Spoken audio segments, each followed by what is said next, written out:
ઉત્તર ગુજરાતનો ખૂબ ચર્ચિત કિસ્સો એટલે અશોક અને કિંજલના પ્રેમ લગ્ન પ્રકરણનો કિસ્સો. મેં જણાવેલું કે મેં લગ્ન કરી લીધા છે. મારી રાજી ખુશીથી હું એમના જોડે રહું છું, એમના જોડે આવી છું. પણ અત્યારે ફરી એક વખત આ કિસ્સો એટલા માટે ચર્ચાઓમાં આવ્યો છે કેમ કે સવાલો ઉઠી રહ્યા છે કે કિંજલ આખરે ક્યાં છે. એક પતિ એક પત્ની બે સમાજ અને હવે આખો મામલો એ કોર્ટ સુધી પહોંચ્યો છે. પણ સવાલ માત્ર છૂટાછેડાનો નથી, સવાલ એ છે કે કિંજલ આખરે શું ઈચ્છે છે. મેં જે પગલું ભર્યું હતું એ ભૂલીને હું પરત મારા ઘરનો સંપર્ક કરીને મારા ઘરે પરત આવી ગઈ છું અને રાજી ખુશી મારા પરિવાર સાથે રહેવા માંગુ છું. જો કિંજલને છૂટાછેડા લેવા છે તો તે અત્યાર સુધી એક પણ વખત કોર્ટમાં આવીને પોતાની વાત કેમ નથી કહેતી. ઉત્તર ગુજરાતનો ખૂબ ચર્ચિત કિસ્સો એટલે અશોક અને કિંજલના પ્રેમ લગ્ન પ્રકરણનો કિસ્સો આજથી 5 મહિના પહેલા ખૂબ ચર્ચામાં આવ્યો હતો. પણ અત્યારે ફરી એક વખત આ કિસ્સો એટલા માટે ચર્ચાઓમાં આવ્યો છે કેમ કે સવાલો ઉઠી રહ્યા છે કે કિંજલ આખરે ક્યાં છે. એક પતિ એક પત્ની બે સમાજ અને હવે આખો મામલો એ કોર્ટ સુધી પહોંચ્યો છે. પણ સવાલ માત્ર છૂટાછેડાનો નથી, સવાલ એ છે કે કિંજલ આખરે શું ઈચ્છે છે. જો કિંજલને છૂટાછેડા લેવા છે તો તે અત્યાર સુધી એક પણ વખત કોર્ટમાં આવીને પોતાની વાત કેમ નથી કહેતી અને જો છૂટાછેડા નથી લેવા માંગતી તો પછી તેના નામે આ કાર્યવાહી કોર્ટમાં કોણ કરી રહ્યું છે.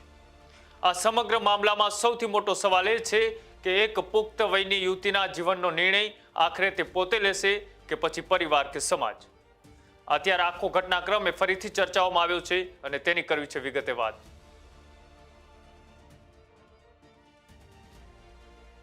મળતી માહિતી પ્રમાણે અશોક ચૌધરીના આક્ષેપો અને કેટલાક લોકોની મળેલી ઓફ ધ રેકોર્ડ માહિતી પ્રમાણે આ આખા મામલાની શરૂઆત એટલે કે જે પ્રેમ લગ્ન કરવામાં આવ્યા હતા એ પ્રેમ લગ્નની તારીખ હતી 2/5/2024. 2/5/2024ના રોજ અશોક અને કિંજલ દ્વારા એક કોર્ટ મેરેજ કરવામાં આવ્યા અને ત્યારબાદ 10 માર્ચ 2026ના રોજ તે ઘરેથી ભાગ્યા અને કિંજલના વિડીયો પછી આ મામલો ખૂબ ચર્ચાઓમાં આવ્યો.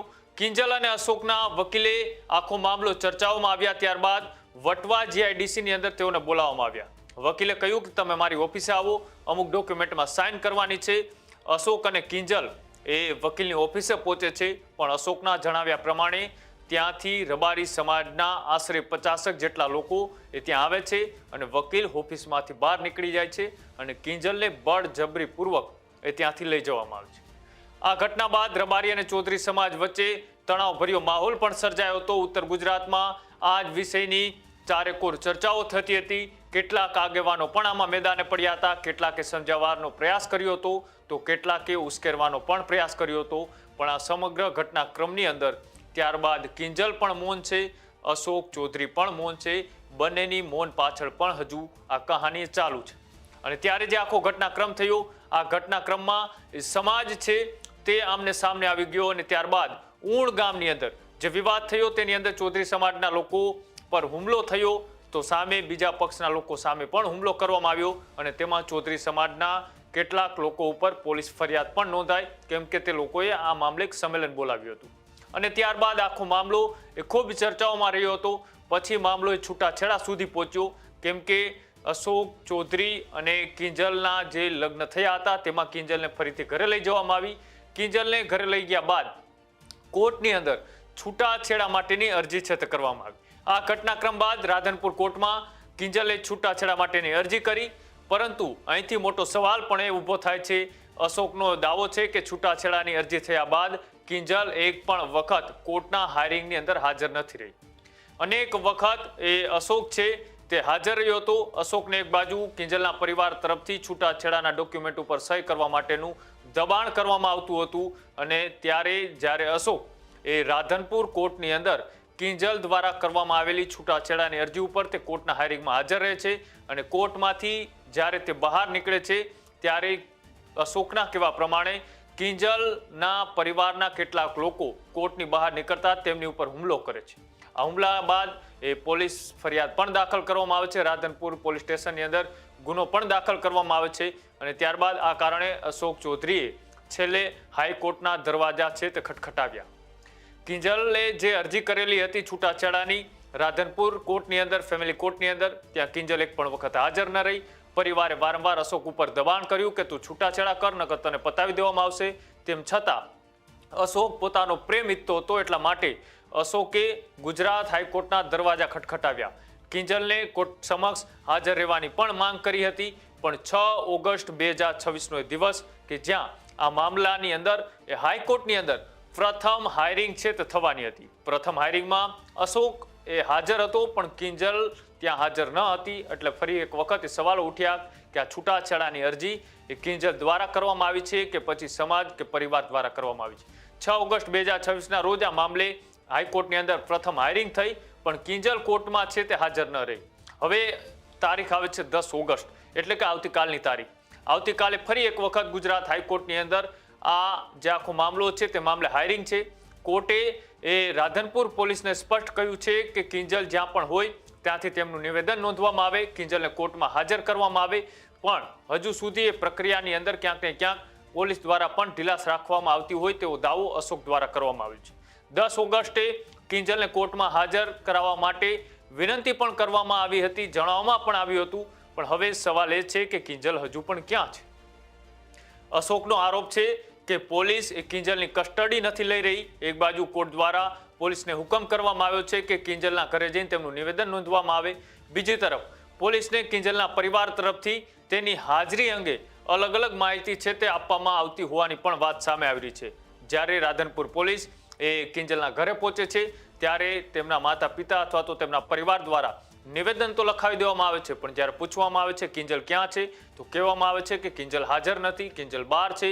તો પછી જ્યારે છૂટાછેડાની અરજી અશોકની સામે કિંજલ દ્વારા કરવામાં આવી છે તો કિંજલ અત્યારે કેમ હાજર નથી રહેતી, અથવા તો નિવેદન આપતી વખતે પણ કિંજલને કેમ હાજર નથી રાખવામાં આવતી?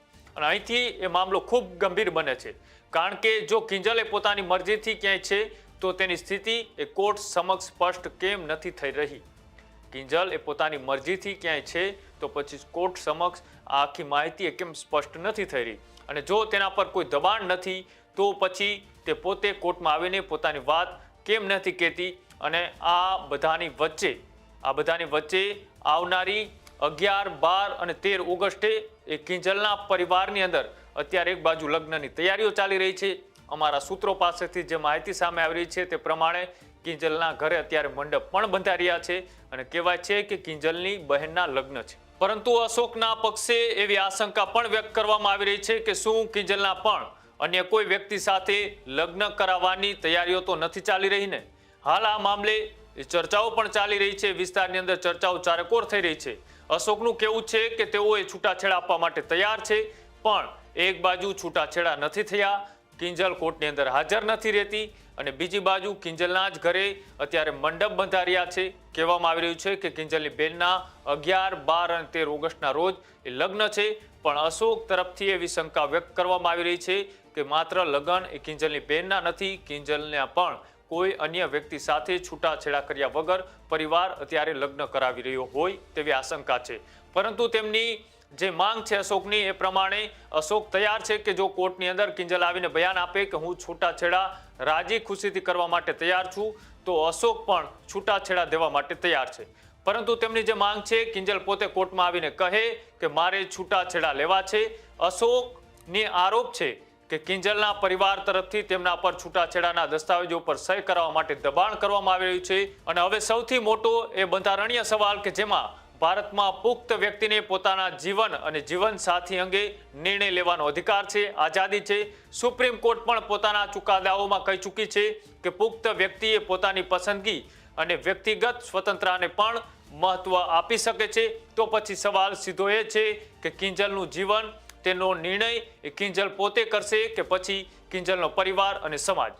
રબારી સમાજ હોય કે ચૌધરી સમાજ હોય, કાયદો એ દરેક માટે સમાન છે. જો કિંજલ ખરેખર છૂટાછેડા લેવા માંગે છે તો તેને નિર્ભય રીતે કોર્ટમાં આવી પોતાની વાત કહેવાની તક છે તે મળવી જોઈએ. અને જો તે છૂટાછેડા નથી માંગતી તો તેની વાત એટલી જ મહત્વની છે.